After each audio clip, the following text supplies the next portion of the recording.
a game that we want to pay particular attention to, a game of interest, one of the best games this weekend, Florida and Utah, the start of the Billy Napier era. Utah obviously coming off of a massive, incredible run last year, and they bring a lot back. Florida's got a lot of questions, and joining us now to break it all down is Cam Parker from Inside the Gators. And Cam, we do appreciate your time.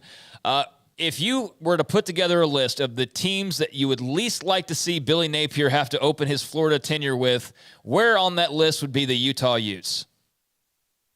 I mean, if I had to put it on there, it wouldn't be at the very top, but it certainly wouldn't be on the bottom. I mean, Utah, they're a heck of a football team. I mean, I just remember watching that Rose Bowl game last year, going toe-to-toe with Ohio State, and I mean, they're a legit team. I mean, I know the Pac-12 gets a lot of, flack for being the Pac-12, but Utah is a legit team.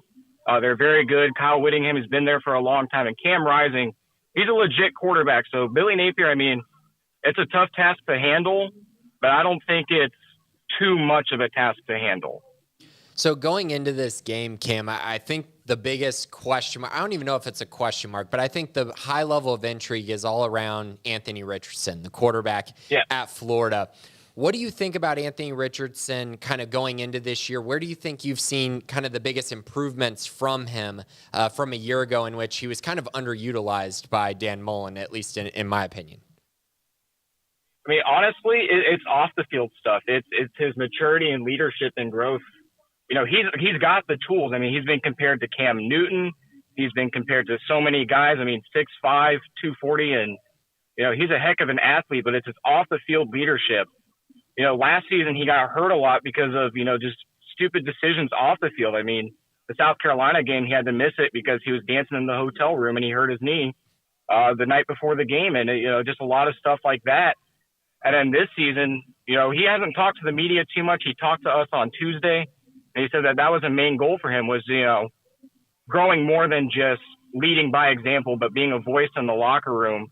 And although he hasn't spoken to the media too much throughout fall camp, every press conference that his teammates have done, they've talked about, just his growth and becoming a commanding voice in that locker room and being a guy that they all rally around.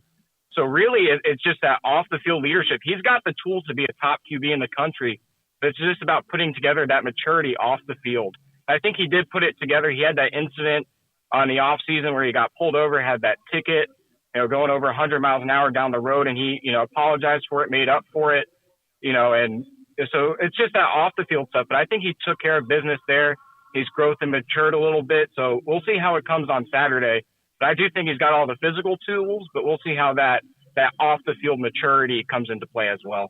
So he has the tools, and I know the offensive line is coming together pretty well. I think they'll be pretty good up front, along with the running backs. But how are the receivers looking? I think that's been a huge question mark this offseason about this whole Florida offense is, will these receivers allow Anthony Richardson to shine and allow this offense to shine going into this season? Yeah, well, there's two things before that. One, this is going to be a run-heavy offense. This is going to be a run first, run second, and 9 times out of 10, possibly a run third type of offense. Because that's just the strength, as you said, the offensive line. They've got 6 guys on that line with starting experience and a few more guys who really have some good size to them. And then a 4-deep running back room, and then Anthony Richardson being able to run. But as far as passing the ball goes, they get Ricky Pearsall. He's a transfer from Arizona State.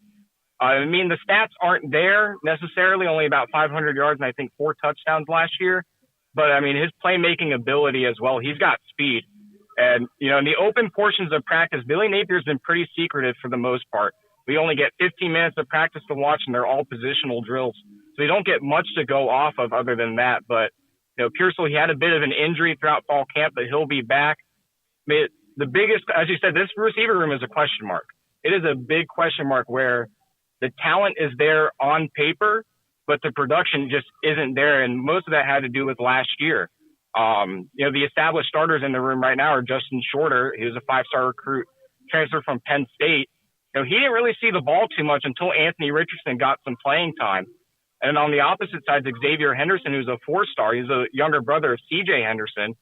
And again, just not a lot of, production within that offense last year. So it's hard to judge based off of that right now.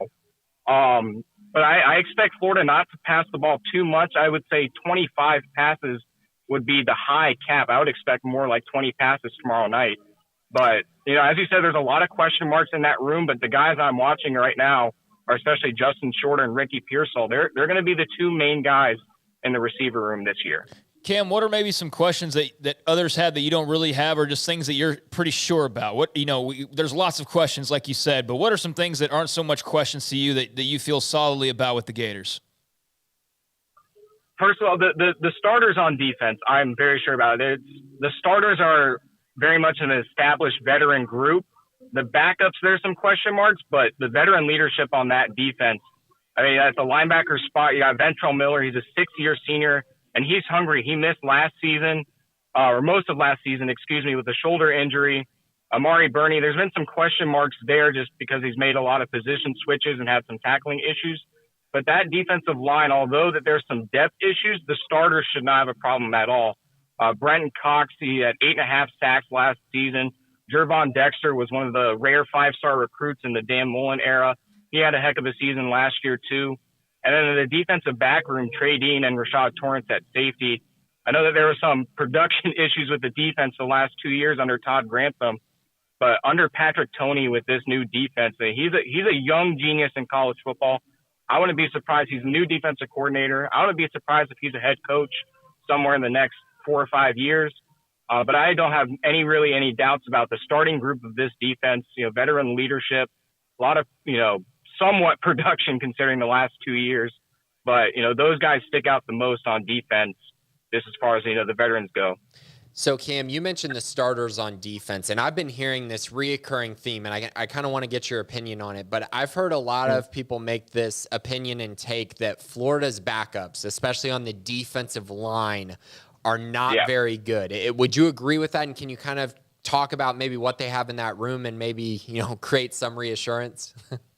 No, that it's no lie. There are major depth issues on the defensive line in Gainesville. As I said, the two established starters right now are Jervon Dexter and then Brenton Cox, who's more of that buck outside linebacker. But there's little to no depth as far as experience goes in that defensive line room. One guy that I'm keeping an eye on is Chris McClellan. He's a true freshman. He's from Oklahoma. Came in with the Billy Napier's first class. And he earned some starting reps as far as scrimmages go in this fall camp. He's not listed as a starter on the defense right now. That's Jalen Lee, who we've gotten to see a little bit of last year, but not too much. But there's some blue chip talent there as far as, Chris McClellan goes. But there are depth issues on that defensive line. And another guy I'm watching is Desmond Watson. You look at him, it is a massive dude, 6'5", 6'6". The official roster that Florida put out the other day had him at above 430 pounds. So while that's good size, he has endurance problems, and that's a big factor for an SEC defensive line. So they're going to need some guys like Brenton Cox and Chris McClellan and Jervon Dexter to really play a lot of snaps on Saturday, just kind of as they kind of ease in some experience to the other guys in that room. But I'm watching Chris McClellan right now, kind of in that backup spot, to see how he does as a true freshman, kind of being thrown into the fire against Utah this week and then Kentucky next week. Cam, before we let you go, how do you see this shaking out tomorrow? I've got the Gators. I know it's funny. You look at the Utah writers all got Utah, and the Florida writers all got Florida. But again, it's just the swamp is no joke. 90,000 people. It's going to be sold out. As much as people like to say the heat is a factor, I'm not putting all of my cards into that too much. Just because I think it's a little weird to do that, but it's going to be a high-powered matchup. It's going to be a close matchup. I know Utah's ranked number 7 and Florida's unranked, but you look at just as far as the recruiting stats and whatnot, the rosters are pretty similar. Just Utah's been able to execute, especially last year, while Florida just seemed to have given up on their season. But there's a new face in town, new leadership, new energy, and just being in the swamp at home at night, I think the Gators pull out a close one. I think on InsideTheGators.com, we made our predictions. I believe I said 31-27 in favor of the Gators. I think Anthony Richardson will have about 215, 220 passing yards. I don't think he breaks the 100-yard rushing thresh mark just because of the amount of weapons they have running the ball. But I think he'll be, somewhere around the 70-yard range as far as rushing the ball. But I have the Gators pulling this out in a close one. Hey, Cam, good stuff, man. Cam Parker, Inside the Gators, at Cam Parker 25 on Twitter as well if you want to check him out. And we'll be talking to you again down the line, man. Appreciate you. All right, sounds good. Thanks for having me. Thanks a lot. Cam Parker talking Gators. He's got Billy Napier winning a big one in his first contest. And you know what? I'm picking Utah just because it's what I've seen